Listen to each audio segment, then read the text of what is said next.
everybody, it's the Dancing Squid, back with the second episode of our Let's Play series, Roller Coaster Tycoon. In the last episode, we built 2 flat rides, a roller coaster, and a couple of food stalls for the guests.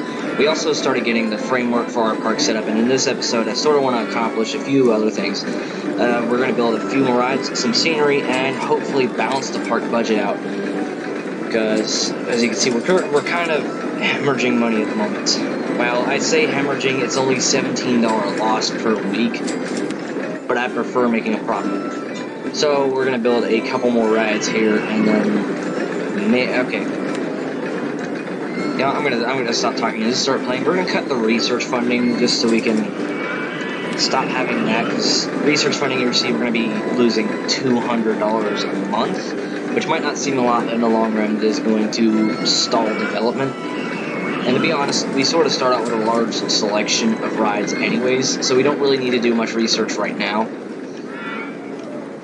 I don't know what ride we're going to build next, but I do know at some point I do want to build a food court, as well as like maybe Steel Wild Mouse coaster, maybe.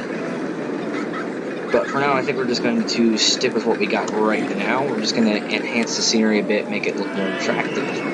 We didn't open the pirate ship ride yet, but we just did, so forget what I just said. We're just gonna put some scenery all just around the place, sort of around our coaster, just make it look more appealing to the eye. Because just having scenery can really make things look a bit better and just actually help draw more guests into the park, giving you a better park rating. That is one thing that I should have mentioned in the last episode. We do have a park rating that can determine how fast guests come into the park. It also determines, everything in a game. You really want to keep your park rating as high as you can possibly get it. Ideally, we want to be at 999, but we just don't have what we need for that. Gonna hire a few more handymen just so we can cover the past that we haven't. You want to make sure that you will have at least 2 handymen per section you assign them. At least that's how I run it. That way you can just try to keep your paths as clear as you can. We're going to put you over here. And just continue assigning these guys to this area. As the park grows and you get more guests, you're going to want to hire more staff, but we're not too big right now, so 4 or 6 handymen should be enough. This back section there really isn't much. Like this small section of path, we still need to cover it, so I'm just gonna put a handyman here and put another one there too. Here's another one.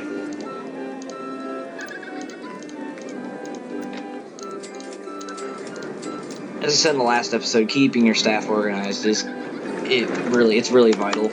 It just prevents things from falling apart and going out of your control quickly. There. You want to make sure you don't hire too much staff way too fast. That way you don't start hemorrhaging money just paying your staff. Because as with everything in this game, it costs money. Staff, it's about $50 per month. And that's why I sort of cut research funding at the start, so I can afford to have more staff to keep this park running like a well-oiled machine. And guests are starting to get onto this ride. And what we're going to do, let's go up into here, and we're going to run an ad campaign for the park for about 4 weeks, since we can't afford that. One thing I do not have in the park is a bathroom. This game just has some pretty dang good customization options. You can name any ride, any stall, and color anything how you want it, of course given the restrictions of the color palette of the game. So we're going to name this to that, because I am mature. I am totally not a 5-year-old in a 21-year-old body. Totally not suspicious lemonade. It's totally not suspicious. It's totally fine. It's totally not, pee that we're harvesting from the restroom right next to it. Crap, I did it wrong. No. Actually, I don't care.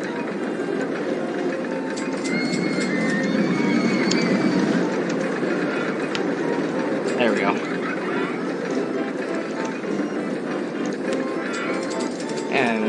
be truthful if we leave the hot dogs down.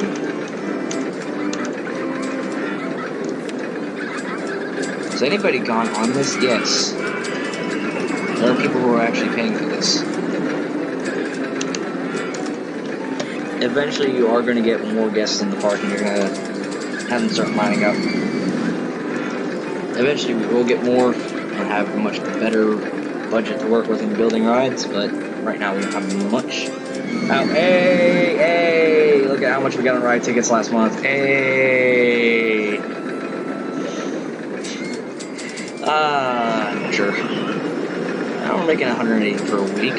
That's not too bad for the start of the park. And that's also I cut research funding. We don't have any themed rides yet. That's mostly because I can't afford to do that. I suppose I could put a wall around the park, shouldn't it? Sort of goes in with the castle theme.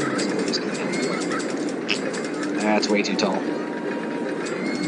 Oh, that's the piece I was looking for. Sort of place this down. Make it look more appealing. We'll have a small garden in here.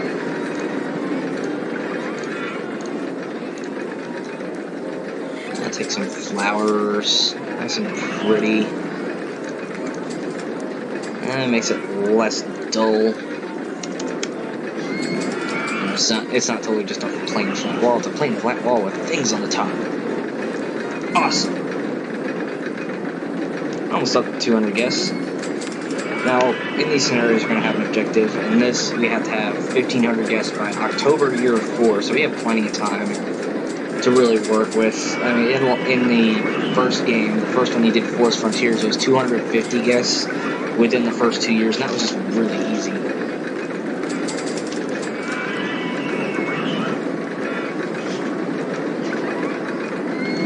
Looks like we're starting to get a decent line for the coaster. I wonder if anybody's actually paying for the on-ride photos. I want to see. Oh, wow, wait. Per hour. That ain't too bad. So we're going to just speed things up a bit. Because I do want to kind of build another bigger ride, a larger attraction. Maybe do some theming around it. Something that has a bit better throughput than this.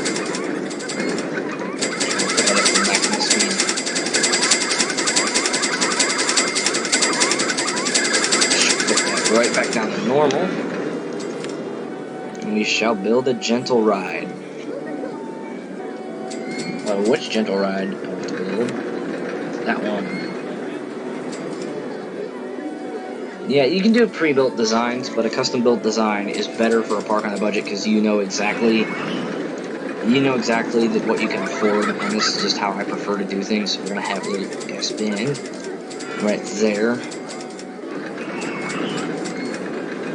Dollywood's actually getting a ride like this in 2019 in their new expansion, and I'm less excited about that. I'm more excited for the Vekoma family coaster that's coming to it. I know Vekoma, they sort of have a stigma having rough track, but the track they're using for this actually has a decent amount of respect from coaster enthusiasts, and I'm really excited for it.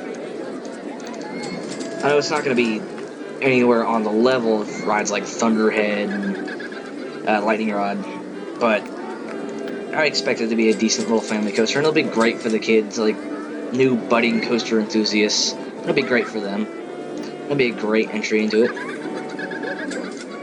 This just leaves a question. After having a ride like Lightning Rod and rides like Lightning Rod, Thunderhead, Wild Eagle, what's going to be Dollywood's next biggest expansion? I'm excited to hear that. Now there's probably people who are like, what the heck is Dollywood? Hey, it's my local theme park. Duh.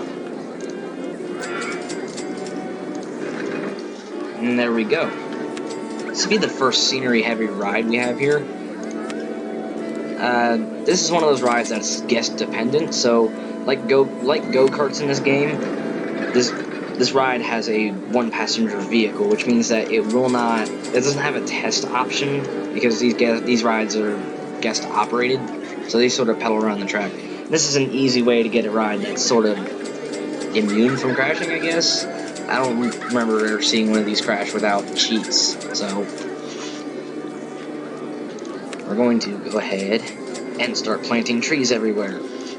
Because, you know, that's a thing that I do. That's a thing that I like.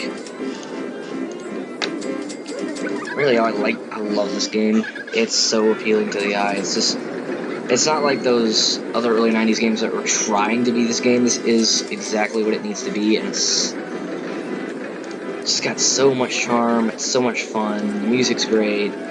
I could go on and on about this game, and I'll probably do a review at it on some point, even though it seems kind of pointless, because in these first 2 videos, I've already been singing the praises of this game a lot. And I mean a lot. It's one of the things that it's really one of the only things I talk about. Which I probably should slow down on it, but hey, it's a great game. And it deserves that praise. I don't think I'm gonna put that there. Maybe, nah. I don't know if I'm done with the scenery yet. I'm not exactly sure what I want to do with the station, but we're gonna go ahead and build the queue path here.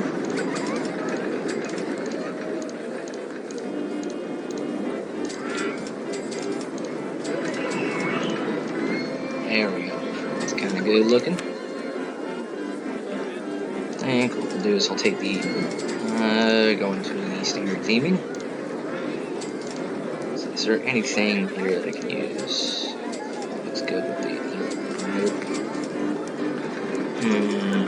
what do I do here?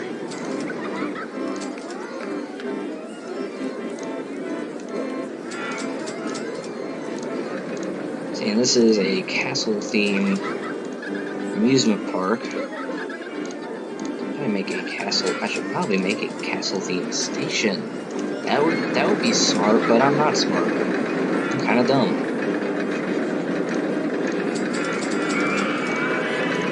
Because I filmed the first episode when I was really freaking tired and just trying to wake up on coffee. Yay! Coffee, the life giver.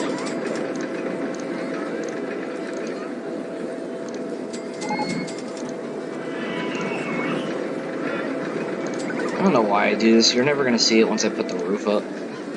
I guess it's just a thing that satisfies me. So I sort of want to have some scenery pieces. We'll put a cannon there, I guess. Just a couple more cannons. You can never have too many cannons. Or can you? That matches with the castle walls. I am a genius. No, I'm not. I just said I was stupid. See, we'll find out later on. Stick with this channel.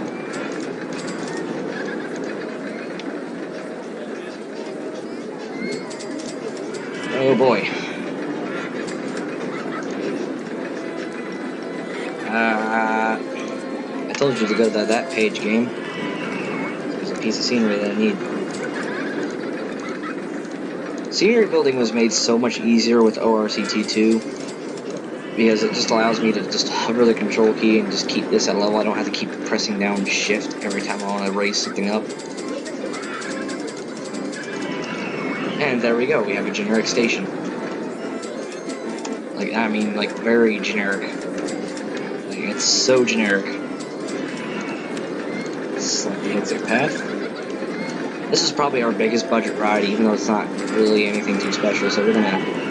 Monorail Cycles? No, that's a very lame name. We're gonna name that Knight's Ride. Night Rides. Yes, this is a Batman ride.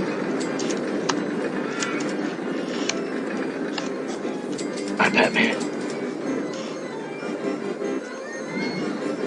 Jesus. You don't want to make these things too long, since it is only guest foot powered.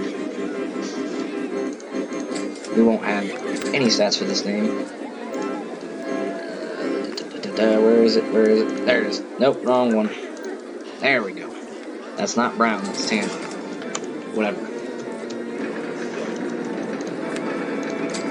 Just for no reason in particular, we are going to record this right here. There we go. Lamest station ever. Lamest thing ever. I don't know if it's really lame or it's just I'm dumb. Probably just a ladder. Because I'm the kind of guy who makes fart noises when doing that. Alright guys, Alright guys, it's about time for me to say goodbye. We've done quite a bit. We've built some scenery, and we've built a new ride going through the castle. Hopefully this will start bringing in more money. And until next time, guys, I don't really know what I was going to say after that worst outro ever. But if you did enjoy that video, go ahead and subscribe, like this video, and leave a comment if you feel like it. But this has been Roller Coaster Tycoon 2 Let's Play Crazy Castle Part 2. The Squid out.